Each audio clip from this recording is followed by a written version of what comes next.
The overall goal of this procedure is to image single RNA transcripts in living cells in real time. This is accomplished by first hybridizing two oligonucleotides that were designed to form a hairpin-forming probe known as a ratiometric bimolecular beacon.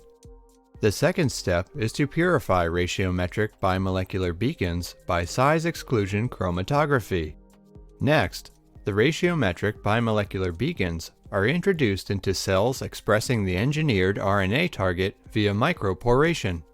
The final step is to seed the cells into a microwell plate suitable for live cell microscopy.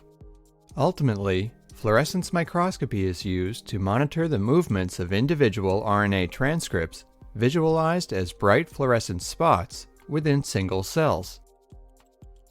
The main advantage of this technique is that it utilizes synthetic probes that are bright, photostable, and exhibit a high signal-to background, which opens up the possibility of imaging any endogenous RNA.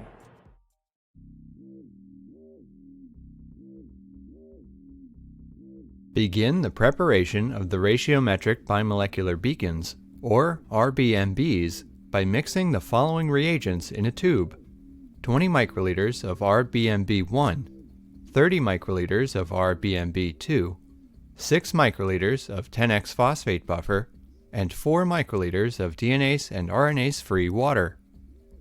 This is typically sufficient for approximately 50 studies. Incubate the mixture at room temperature for 30 minutes.